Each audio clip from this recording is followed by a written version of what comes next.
welcome to this panel discussion presented by the DJ Directory, a collaboration between Dimensions Festival and Smirnoff. My name is Lexis. I represent Music as My Sanctuary out of Montreal. We've got Dame Funk bringing the funk in the background. Today we'll be talking about musical communities, a very wide topic, and how music communities are formed and celebrated in each artist's country, city, and even neighborhood. And how important is it to represent your own roots as an artist in your production or DJ sets or whatever endeavors that you have. How this music is then shared, spread, and promoted to an audience not restricted by any boundaries. And we'll also talk briefly about the much discussed issue of diversity and striving for equality in our different music communities. I'm just going to introduce you to the 5 artists and music industry actors joining me today. We have Esa Williams, London-based. Yes. London-based South African. He is a producer, DJ, and band leader for the wonderful Atakak. He hosts a bi-weekly worldwide FM radio show, and his recent debut EP titled Away is out now on Deck Mantle and quite fantastic. Yeah, it is amazing. We have Danielle Cia. She is one of the founders of the Triangle agency located in Berlin, which strives to balance the needs between artists, promoters, and the agency itself.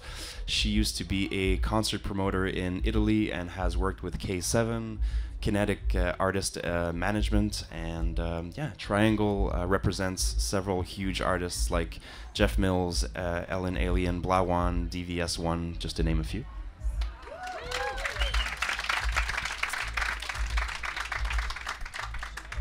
Then we also have 3 DJs who are who are all rising stars and part of the great initiative called DJ Directory.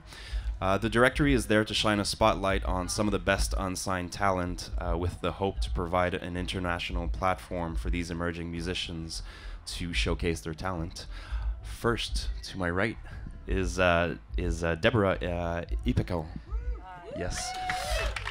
Based Hi. in London, the Turkey native provides records behind the counter at the legendary Sounds of the Universe, one of my favorite record stores. I actually now do videos for Boiler Room, so I Also, quit you working quit? at Sounds of the Universe.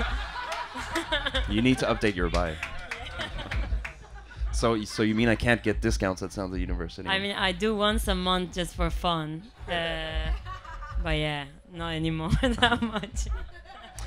No more discounts for me. Make sure you have discount. We also have Kamma. She is born and raised in Amsterdam, and her path to her craft could not have come more naturally. She's the child of parents who have both DJed professionally for over 25 years, and that seems like an unfair advantage to becoming a great DJ. Her instinct and open-mindedness results in her sets that have a really wide range of sounds, from disco to techno, from jazz to house. She, along with Masalo, are behind the rising Amsterdam party called Brighter Days. And the third DJ part of DJ Directory is Sam Hall. Sam Hall is a 25-year-old DJ from Bristol. Is that still accurate? Are you still 25? Bristol. Yeah. Good. Through his work at the Idle Hands record stores in Bristol, he has managed to gain a massive insight into the scene and can be seen behind the counter selling records and sharing music he loves with customers. He also has a feature on the Great Stamp the Wax website entitled $1 or £1. Bin digging, yes, solid dollar. Yeah. So this is the people that we have here today. So it's a pretty vast topic. So we'll dive right in and see where this leads us. There's also going to be a brief Q&A after the talk. So feel free to save your questions. So let's talk about unity in our musical communities. All of you have very different backgrounds. Most of you live in different cities, born in different, sometimes born in different places than the city you are based in now. So my question is, to kick it off, does your city or neighborhood or your immediate music crew of collaborators, does it have a specific sound, and could you briefly describe it? Okay, hi everybody. Hi. So I'm currently based in London, and of course, for those of you who are familiar with London, it's got an amazing, a vast sound. You know, there's so many influences. So for me, I don't spend much time in London these days, but whenever I go back, you know, there's always interesting things happening musically. At the moment, I'm really sort of getting a lot of inspiration from the young jazz scene in South London. Where a lot of the musicians that are actually involved in the projects that I do are all based. So yeah, I would say in terms of London for me, at the moment, the jazz, I can see there's a real big movement in the jazz, young jazz scene. Yeah. How about you, Deborah? So I'm from Istanbul, and I've been living in London for the past 4 years now. Istanbul is pretty diverse. You can go to like a Oriental band's concert and you can end up in a techno party. So yeah, Istanbul is musically, it's not very feeding me, to be honest. London, okay. I mean, London, I usually hang out around the jazz scene as well. I'm always in brilliant corners. And yeah, all my friends are kind of around that scene. And yeah, that's it, to be honest. How about you, Danielle? So I'm Italian, but I live in Berlin. I ended up working in the music industry, specifically dance floor music industry in Berlin, but actually coming from Italy, where the dance floor scene wasn't really popular in a way we are used to knowing now. It was quite interesting because I never went to a club before I moved to Berlin. So I was always going to concerts when I was in Italy. And then suddenly I arrived in Berlin and I discovered that clubbing in Berlin, it was pretty similar to going to punk or rock concerts in Italy for the physical energy that you could have. So what still inspires me about living in Berlin is that you can have that physical energy, which doesn't matter if it's about the dance floor scene, if it's about rock scene, if it's about folk music. People have a lot of body language and they free up themselves, and I like that. And this is what I think my community in Berlin is about, people who are looking for freeing up themselves. How about you, Sam? I think you're from Bristol, right? Yeah, I'm from Bristol. The major scene when I was growing up was really kind of jungle, drum and bass. Slowly moved into dubstep around 2007, 2008, and that was kind of the big thing in the city at that time. From then, we kind of got people like Shanti Celeste, Cowton, Peverlist, and stuff like that have kind of pushed it into the house and techno realm kind of thing, which is kind of where I picked up from. So Bristol's got a massive, the scene in there is insane. It's from dub to reggae, there's so much drum and bass and jungle going on there. But yeah, now we're slowly, I think, moving into the house and techno realm, and it's kind of like those influences are all going together and kind of making it a really cool city to be in, really. And how about Amsterdam? I know there's tons of stuff going on in Amsterdam, but how would you define your close community of collaborators, people who you work with? How would you describe that ethos and sound, and how would you describe that? Well, the people I work with or the parties where I go to in Amsterdam are really open-minded, like all kinds of music, no genres, just music. You can go from everywhere playing disco stuff, house, techno. It's all possible as long as you present it in the right way. So it's not really one genre where I'm into, but it's like everything. As long as it has a certain vibe or a certain groove. And yeah, I think when I started going out to parties, the main thing in Amsterdam was more minimal, techno and that kind of stuff. But now I see really a disco movement coming up, and a lot of good things are happening in Amsterdam. So yeah, most the stranger sounds from different kind of places. That's what's going on. Yeah. So even though I checked into all of you, and even though most of you guys might be performing at the festival under your own solo name, each of you either do radio shows on Worldwide FM with other people, play gigs with other people, collaborate on records with other people. So when we're talking about music community, why is it important to balance solo work and collective work, whether it's a radio show or working in a record store or agency? Do you want to take that one? We'll start with you. Yeah, we'll start with you. Just keeping you on your toes. Yeah. From working at a record store, I've kind of been opened up to a whole world of different genres. Just like my boss called Chris Farrell, he has the most insane knowledge from reggae to everything. I also work with a guy called Frankie who runs his own sound system in Bristol, which is like dub and reggae. And I've used that really to incorporate different sounds into my sets. So it's been like massive, just basically opening up to a whole world of different music that I had no idea about. It's just been really exciting to see people lose their shit to stuff. I play a house track and I can fade it out into a reggae track and bring back the house, and it's just switching it up and keeping it going really. So no, it's funny how record stores can become a little community, a little island unto itself, yeah, right? Definitely, man. Just I work at Idle Hands in Bristol, and we had Shanty Celeste used to work there, Cowton used to work there, and like Peverless and everyone used to. They're always around, and it's always like a really good vibe, and people are just, yeah, really inspirational, really. How about you? So you organize parties with a partner, Masego? Masalo. Masalo, Yeah. sorry.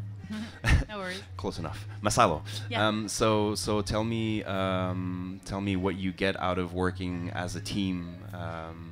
Well, when we started, I think it was like 7 years ago or something. We started in a venue which had actually nothing, so no sound system, no light equipment, and we threw parties there, but we had to do everything ourselves. So we brought our own sound system, we had to do ticket sales and cloakroom and all that kind of stuff a club usually provides. We did it ourselves. And because we had to do that, all our friends on voluntary base, they felt involved, and we had really a team movement going on. So that's how we started, and we learned like to cooperate together. It's not only about the DJ as the center of the event, but everybody is involved and you're working as a team. Yeah, everyone has a role. Yeah. How about you guys? When I started working at Sounds of Universe, I kind of didn't know anyone from the music industry in London. So for me, it was a way of meeting people, and I met the craziest characters probably in London through Sounds of Universe. And through that, I also got a radio show in Worldwide FM with two of my friends. And yeah, I like doing radio shows together with people because through that show, we started a party called Wins and Skins. It's with Donna Leek and Ece. And yeah, we just grew musically together and built up a community. And I guess if you do it alone, it's boring. It's basically, it's nice when you build a community and grow all together. And yeah, that's what I like about it. Yeah. How about you, Esa? I mean, I don't really know where to start. I've worked with so many people all over the world. But I would say over the past 6 months, it's been a really special time. You know, I've got involved with so many different projects. Apart from the Atakak project, started doing a radio show every 2 weeks. So it's really changed my whole musical perception. And coming back to sort of your question in terms of working on different projects, but also focusing on your solo career or your solo projects. This year I feel it's been an interesting time where I'm always want to work with so many different people. So this year so it became more conscious that I can focus on my own solo music, but still with an open mind, because a lot of the music that I put out, I love working in collaboration with other people, because that's where I get all my inspiration from. So I would say over this past 6 months I've sort of started to balance it out a bit and focus some time with my own music, but also share ideas and learn from other people.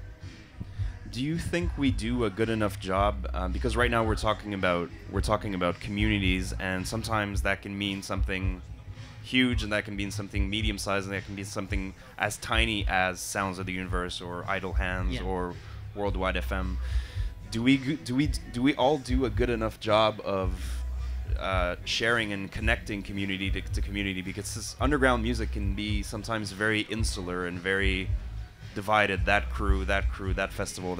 Do we do a good enough job in kind of making sure that people in London connect with people in Amsterdam? And I mean, it's always going to be a difficult thing, you know. Everyone has their own little scenes within this broader electronic music scene.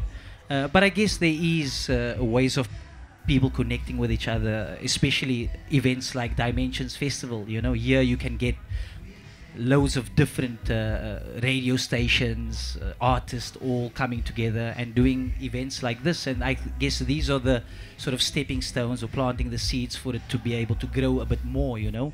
And also personally for myself, I've been connecting with the whole Amsterdam scene more than ever before. And this is just again through putting out certain tracks and connecting with some artists. So I think it is definitely growing at a faster pace than before. You know, maybe 5 years ago, I think it's opening up because DJs are also playing a broader sound. You know, it's not just focusing on one specific sound. So I guess these are the things that always helps the community to connect again. You know. Yeah. How about you? Do you think we do a good enough job in connecting these micro communities?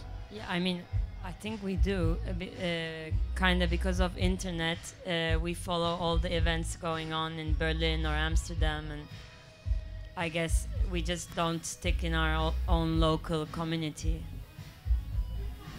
How about you, from the perspective of an agency? Do you feel like we're, because I guess you help arrange bookings in all the different cities, so I guess you have a different perspective on things? Well, what I think about the real state of underground communities right now is that they are a little bit in danger. I think the main problem is about the state of clubs. And this is actually a serious matter that a lot of big artists are starting considering and being concerned about. I mean, obviously festivals are great, the Dimension Festival is great, the Deckmantle Festival is great, Awakenings Festival is great, and all those platforms help artists to expand their audience and present themselves in front of big amount of people. But the clubs are the ones who are sustaining the communities and the local scenes. And if artists and agencies and managements do not consider that as essential and do not sustain clubs, then the communities are suddenly disappearing and people just start sparing their money to go to festivals or to bigger events and bigger and bigger and bigger events and do not sustain what's actually happening in their village, in their small town. So this is essential and this is primary. Yeah, I mean, that's a good topic. Also raises the question of the importance of a local community in a city to support their own local DJs and not only to come out when it's big out-of-town names. Absolutely. Right? And also through the big artists, because the big artists also have the local artists to experience themselves next to a more experienced artist. So they develop their career, like opening DJ. We need more opening DJ, honestly. This is what's needed. It's a lost art. Yeah. How about you guys? Do you feel like the scene in Bristol may be sometimes disconnected from the scene in London and almost sort of in pseudo competition, or? Yeah, I feel because Bristol is such a small city, I think it's such a tight-knit community, whereas when you look at London, it's quite intimidating, and I feel like sometimes the scenes don't mesh together as well as they could do, but we still working at the record shop I do, we still support all the artists from London, get their records in the shop, and we try and get a broad roster of everything around the UK so everyone can listen to the stuff that's going on. I think it's just quite a hard thing to do, really, to cater for everyone and get them all together in one place. It just doesn't really happen that much, which is sad. But I think Bristol's a really good place where people are up for seeing people from different cities in the UK, and we all get them down to Bristol. So it's, yeah, really good. Hopefully, it should be a really good thing in Bristol. Yeah. Kamma? Yeah, I think Amsterdam is doing a great job internationally wise. We have Amsterdam Dance Event, and it's getting really, really big. All kinds of people internationally coming together and doing parties, and DJs come over. So it's really a week where all people in the music scene meet each other. We also have Dekmantel, for instance, throw a great festival, and a lot of international people come to that. I see more international people than I see Amsterdam people. So I think Amsterdam is quite big for a small city and internationally on the music scene. Yeah.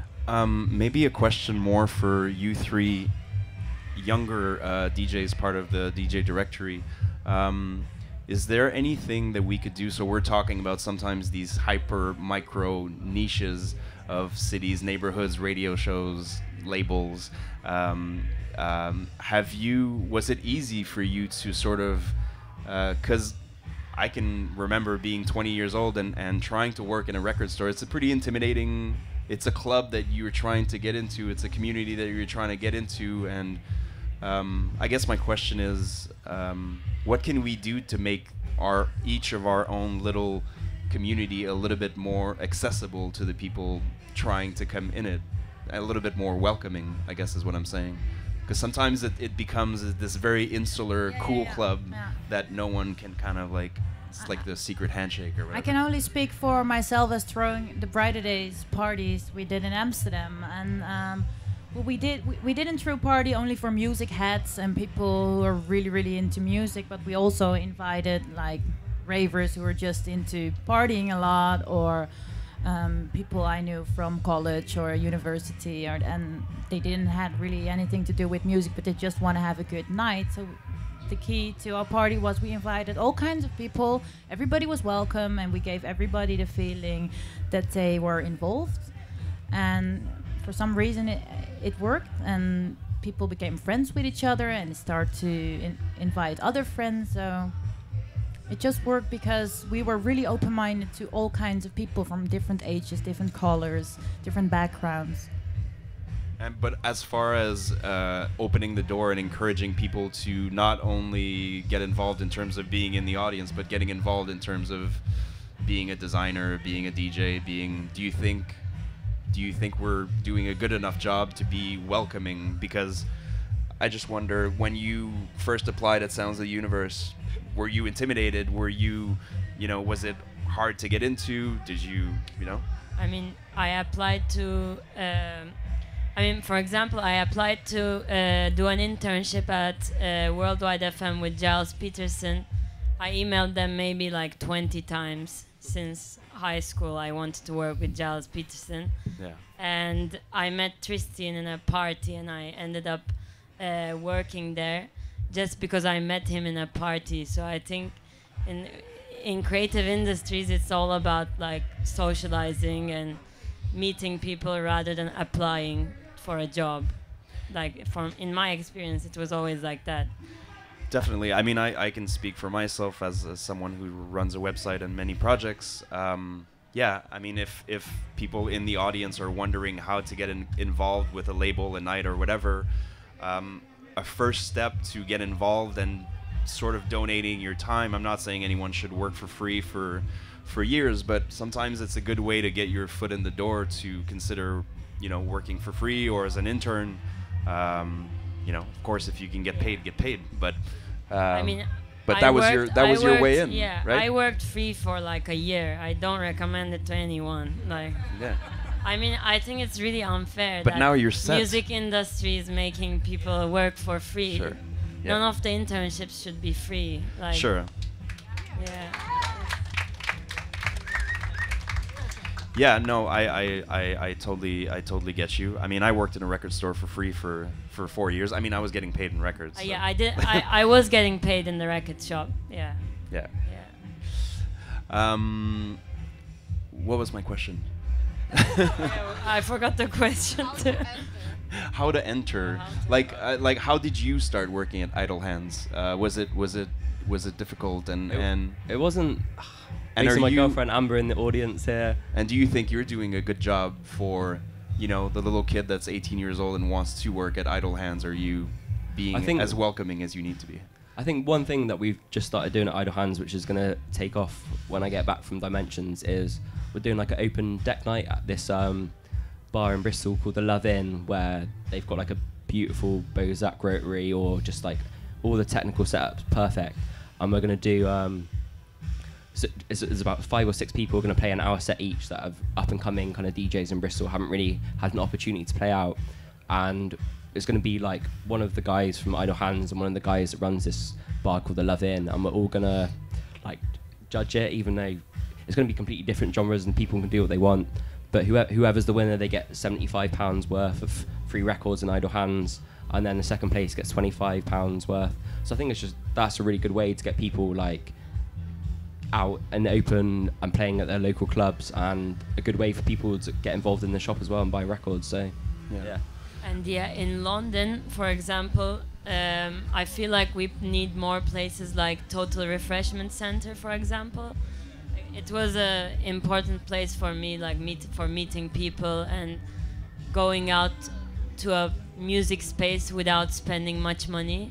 Because usually when you go to a gig, it's more like a ticketed concert or like a, I don't know, like a event that you need to kind of buy the ticket online. Whereas Total Refreshment Center, it's like a co-living working place. It used to be co-living. Now it's more like a event space and a hangout area. And that's kind of where I met a lot of people in London. And now it's closing because I think like the owner wanted to sell the building, and this whole gentrification thing is also affecting the creative industry in London, because places like Total Refreshment Center or like even Gillette Square in NTS Radio is now going like they're planning to be sold. So I think creative spaces are in danger, and we need more creative spaces like that. That's another big topic. How about you, Daniela? Is there a lot of people asking you how they can get involved and be an agent, and how does one start when you're 20 years old? How does one become an agent? Is there a lot of people knocking on your door? Well, yeah. Obviously, there are a lot of people now who want to become an agent, an artist manager, represent artists, work in the industry. This is also because of universities who are now basically offering course of studies where you are supposed to learn how to become how to be involved in the music business. To me, this sounds a bit funny. Yeah. I mean, of course, you can get some knowledge or like some basic knowledge about it, but it's all about what you want to do. What's your drive? This is the most important aspect. So the first question I ask the person who come to me and asks to join the agency, similar to when an artist comes to join an agency, is what's your drive? Where do you want to go? Where do you see yourself in the next 5 years? What do you want to give to the other people? This is the most important aspect, to have a vision. Not many people nowadays have a vision. They go to university. I'm not against university, don't get me wrong. But I just think that a lot of people nowadays don't have a vision. So this is the most important part of it. Have a vision and consider that. But for someone who's young and wants to get into the agency world, do you recommend, because a lot of people think they can just start from scratch and start on their own, I'll build my own roster, but maybe they don't know how the game works and don't know pretty much. You can, but do you recommend more learning in a structured environment, you know, such as your agency or another? Do you recommend learning in... Actually, no. So you recommend starting on your own? Honestly, try yourself out. This is the best way to start. And then after you started yourself, then, because when you start yourself, then you figure out all the small mistakes. Yeah. And from the small mistakes, then you can fix that and then go to a bigger reality with all those mistakes already fixed and evolve. This is the best way to start, I think. Trust yourself, try out yourself, don't be afraid of making mistakes, and then apply for the higher level.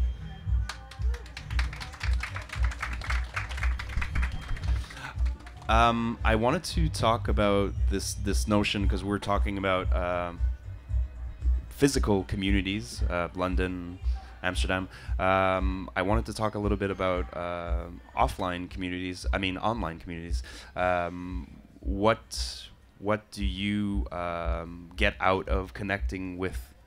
Because I know you knew my website before we met each other. So that's strange that you knew my website in Turkey, me being in Montreal. So what is the interesting part about online community building? Maybe, you know, in your music, for example, have you ever collaborated with an artist strictly online without ever meeting them? Personally, for me, it's very hard to do that. You know, I like to be in location. Yeah. I like to feel the energy. So I've not really experienced that before working with artists. Of course, we communicate, we share ideas online. You know, we'll chat, and if we have the opportunity to meet each other, then we can sort of share that experiences. But in terms of music creating, I've not sort of collaborated with. So you anyone. keep the. I mean, that's what I thought. Basically, the creation part of the music, whether it's a radio show or a production, happens more in a physical community where people are in the same city. Yeah. And then once that music exists, then you can share it to an online community. So exactly. I mean, in that sense, it's also doing this worldwide FM show. I mean, I've not really had much radio experience, so I got thrown in the deep end. Yeah. And now I do a bi-weekly radio show. But this also changes the perceptions and my mindset anyway, because now I'm also looking for new, interesting ways to connect with people. And I guess in this way, instead of it being creating music, I'm sort of getting in touch with different artists. People are sending me music. I'm sharing their stories and their ideas through the radio show. So in that sense, I would say the online, creating an online community through the radio platform. How about you? So when you put out your show on Worldwide FM, do you connect with listeners? What do you get from that? What do you get from the whole online side of community building? Well, I'm not gonna lie, I'm like a computer addict. I could spend hours on the laptop, so I benefit a lot from online communities, especially websites like Music Is My Sanctuary and Stamp the Wax, which I've been following for years. It's kind of like I didn't know you guys before. Like, I knew your website beforehand, I knew you. So I kind of have an online community that I feel like I know, but I don't know these people in real time. And especially now when I do my radio shows, I invite lots of people who are not in London too. I found I love their music and I just invite them to do a mix for my show. Or I'm a music researcher for Boiler Room now, and I find all the stories online through the online communities that I built from Facebook or Twitter.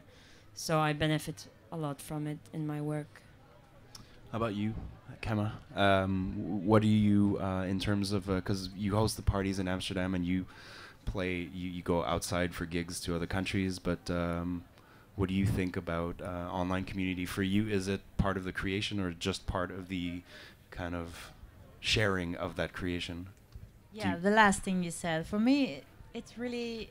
online is just about putting out events and giving people a reminder of going to that place or that event to meet people in real life and create a community in real life. Yeah.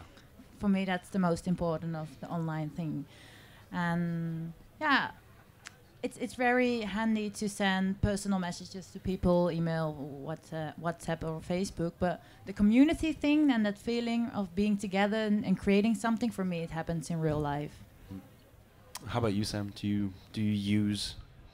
Yeah, do you have the internet? I do have the internet. Great. I'm up to date. I think a few years ago I was really active on Facebook music groups, kind of.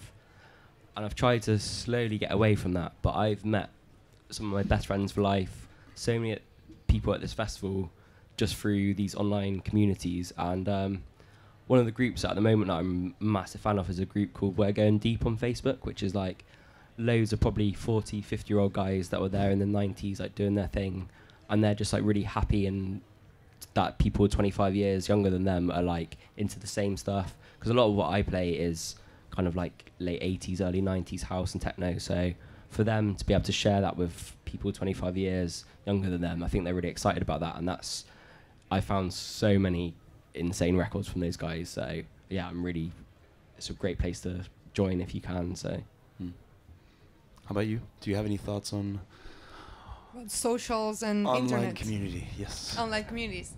They've been very handy for us to see how many people are following certain specific type of music groups online, to discover new genre, the new hype things. This is a very handful tool for us as an agency. Also, a very weird thing which happened recently is that we as an agency have a Facebook page, for example. We noticed recently that people started following our artists more on our page than on their page and feels like we are a label, but we are not. We are an artist management company, and it's just that we collect a group of artists who share a similar vision on music, so they kind of go on our page, and through that they have a selection of content. That's also interesting what happened. We never expected that before. So I guess we can all agree that that maybe the online world is best in terms of just broadcasting the creation itself, but not yet so great at, connecting people to create, right? So it's not yet where it needs to be in terms of connecting people to create a piece of music, for example. I think there's probably people out there that can do that. It's, I guess, probably a personal preference. But I think with the internet being so, connecting people all over the world, I guess there's a specific story. I did a Boiler Rooms collections with DJ Okapi, and through that, at the moment, I've just seen it like spread like a wildfire in terms of the specific sound from South Africa. Especially in the Dutch scene, I hear most of the DJs playing the South African sound. But it was again just from that little encounter, being able to share his record collection. It opened up a world. There's a DJ and a record store owner, Untitled, who's just releasing a compilation on this South African music. So for me, just seeing the sort of journey of that a few years ago, 2 years ago, we did the interview, and now there's all these South African compilations. So I think it's definitely spreading. There is this online community that allows new music, new information, new ideas to reach a global audience. Yeah. Now I know I'm expanding the topic a little bit, but I wanted to talk really briefly to each of you about a hot topic the last 2-3 years is about the industry and the music scene striving to achieve equality between genders and races, and and I think a festival like Dimensions does a great job at that. But there's still work to do. I wanted to ask each of you what you think we can do to make the industry as a whole as open as possible for newcomers, for female DJs, for just for everyone basically. So I just wanted to. I know it's a big question, but what do you think we could do better, or do you think we're on the right path? I think I would love to see a little bit more of my brothers and sisters here, at Dimensions. But I think I guess, I think it's moving in the right direction. Well, I'm the only Canadian, so. Oh, you? No. I think there's a few South Africans. Yeah, I've met a few this past few days. I think it's a massive topic, and I think there's work to be done, but I think it's moving in the right direction. I think we're opening it up. I mean, for me, again, on a personal experience, just being able to play South African music and see people dancing for an hour-long set of just South African music was really amazing, you know. So I think sort of planting these seeds, giving people an insight to different sounds from all over the world, focusing on your roots and sharing that with people. Hopefully, yeah, it's all part of the forward movement. Yeah. How about you, Deborah? Are we on the right path? I mean, I think you are on the right path, especially Sam Hall and Dimensions. There were a lot of newcomers booked this year, and you can easily see that there's way more female DJs playing around these days. So, yeah, I mean, to come up with an idea of what else could be done is something that kind of I need to think about it more, but Yeah. yeah. I guess just the fact that it is a topic and it's out there and we're discussing it means that it is getting better. Not saying that the issue's solved, but it is getting better. How about you guys? Any thoughts on that very I think broad Dimension topic? Festival is probably one of the best festival in this case. Like, they always kind of feature the different type of artists from worldwide, more than other festivals, I can say that. And also what I like is that there is definitely a feeling of community in each stage. I like that. And I like the fact that in every stage you can see at least 2 to 3 artists, 3 average, that you don't necessarily know. And that's good. It makes you dig into that before or after you listen to it. So I think you're on the right path. Yeah. Yeah. How about you, Kamma? Well, for me, as the female DJ, I of course I follow the developments in the scene about booking more female DJs and supporting them, and I'm really, really happy and grateful that it happens. I think it's a really good thing, and a lot of people have their minds now into booking more female DJs. But I think we should also let go that there is a difference between male and female DJs. I mean, we're DJs, and there's no gender in that. And I see sometimes I got invited for parties that said female only or that kind of stuff. I'm like, what the fuck, man? Come on, we're all DJs. So Yeah. I would say to promoters, so stop labeling female DJs only and that kind of stuff. Just consider everybody as a DJ. Yeah. How about yourself? Yeah, I think we're definitely on the right path, but I think there's a lot to do. I think everyone that has any preconceptions about female DJs just needs to go see Tamasumo and Lakuti when they play. I can't remember when it is, either tomorrow, and just, yeah, you'll be amazed and your preconception will just go completely out the window. For me, like, the first female DJ that I saw that really inspired me was seeing Shanti play in Bristol. She played after like a group of 5 guys, and then just went in with this record called Preacher Man by Green Velvet, and it opens with this like massive sermon with these like really heavy drums, and everyone was just like, fucking hell, she knows what she's doing, she owned it and like smashed it compared to all the guys before her. And yeah, I think we're on the right path, but there's still a lot more to do, really. Yeah, I think what's great about what's happened the last 2-3 years is it's going to make it a lot easier for young girls who are 15 and want to get into it. They're not going to be as intimidated, and they're not going to feel like the scene is closed off to them. Maybe a little bit less than maybe you guys faced. Did you ever feel intimidated, or because when you started, how was it for you? Actually, for me, it was cool to start as a DJ because both my parents were DJs back in the days. Also, my mom, she was, I think, one of the first 3 DJs in the Netherlands that were female. So she experienced it all for real, and then I had it really easy, to be honest. But what I have difficulties with is when people come to you and they say, "Oh, I saw you playing. Oh my God, you're so beautiful," and I'm like, "Stop." Yeah. Thanks for saying that, but it's not about that. It's about the music, and I hope they like my music too. So I wish, of course, people want to look at somebody that looks nice, but I wish everybody could just listen to the music and the skills and see somebody as a DJ and not as a gender or something. Absolutely. Yeah, great. Yes. How about you? Was it difficult for you to? Was it a difficult world for you to get into? Not really. Not in London. No. In Istanbul, people are quite still surprised when they see like a female DJ, and they kind of look at you like Really? you're an alien or something. Really? Wow. No, like, but in London, no, I didn't have any problems with it. Mm-hmm.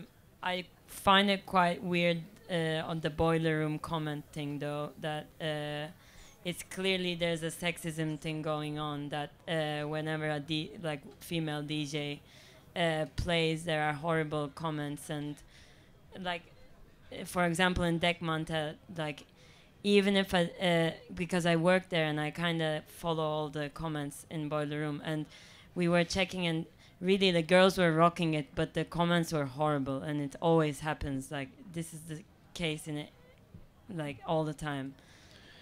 Yeah, I mean the whole concept of trolls in general is another. There's a thing that people can't pretty stand women subject. DJs. Maybe, I don't know, but yeah, like, I mean, in the I know. online world, not talking about our community, but Yeah.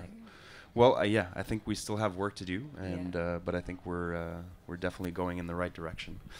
I wanted to close the discussion before we toss it up to a Q&A with the hardest question of all. What was the one act that you were most looking forward to at Dimensions this year? If you could only see one. Atakak, for sure. Plug. Atakak for sure as well. Well, for me, it was Caitlin Aurelia Smith, but unfortunately I missed it because the festival changed the stage and the set time. So yeah, I gotta say Atakak.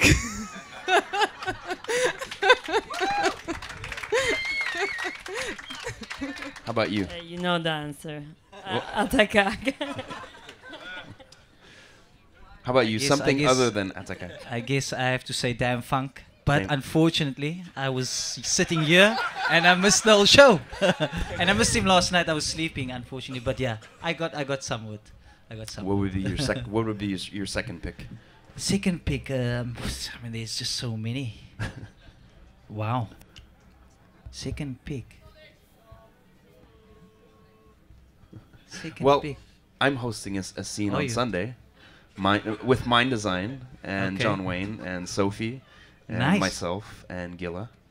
And so There so we that's go. an option. There so we that's go. an option. We're gonna toss it up to a Q&A. I don't know if any of you have questions. I think there's a wireless mic Yeah, somewhere okay. coming. Yes. Yes. Go ahead. Oh no, not a question. I've got the mic. Oh, you've got the mic. Yeah. If anyone has a question. Someone has a question? Oh yeah. Someone has a question. I suppose one of the questions, one of the topics that's come up is how to access certain sort of scenes or micro scenes, and three of you guys out there are on this DJ directory. So I suppose, how did you access that?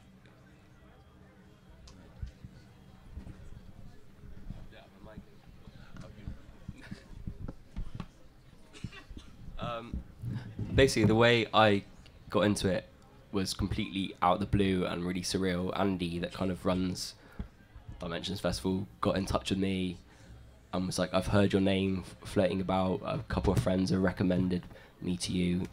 Would you like to play at Dimensions? Would you like to do a mix for Dimensions? Would you like to have a profile on the Dimensions website? And I was just completely blown away by the fact that he was willing to take on someone that didn't really... I've got a bit of a following and stuff in Bristol and kind of playing in different cities, but to have someone take me out to a different country and play at, like, for me, the best electronic music festival in the world was quite surreal and something that I'm really appreciative of to Andy. So, yeah, pretty much. One more question. Come on. Don't be shy. Hey, so as a bit of a digger myself, I suppose I quite like adding to my collection of records. I was just wondering, how many records do you guys have in your collections? It's a hard question. I didn't count them. I don't know. So something around 1,000. Not enough. Never enough. Yeah, working at a record shop, I get paid in records, so I get home every week with about 50, 60 quid's worth and spend all my earnings on records. As my girlfriend Amber will say, I can never afford to take her out to dinner or anything, unfortunately, because my whole budget goes on that. But yeah, a lot of money. Quite a few. How about you?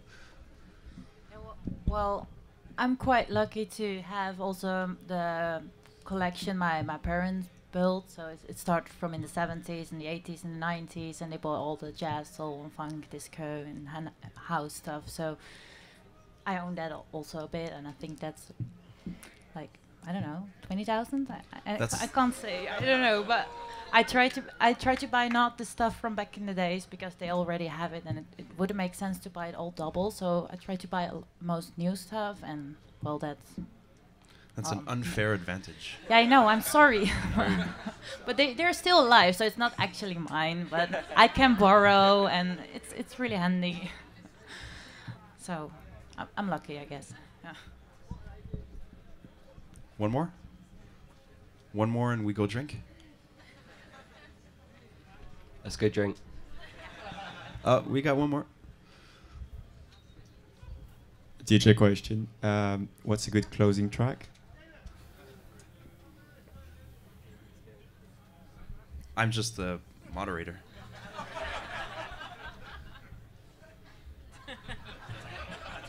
Pressure. Atakak, exactly. Danina. Well, you know, last year I played here at Dimensions, and I closed with a track from Patti LaBelle, "The Spirit," and yeah, I think it was an awesome track to close. It is a gospel disco track and really high BPM, high energy, and I closed with it for the first time here, and it was a year ago, and after that I closed a couple of times with it in a club, and it's just an amazing feeling, so I recommend everybody to do that. Well, mine changes depending on the mood. I don't have a specific closing track, but I really love closing with some Turkish 70s psychedelic stuff because I'm from there and I grew up with that kind of music.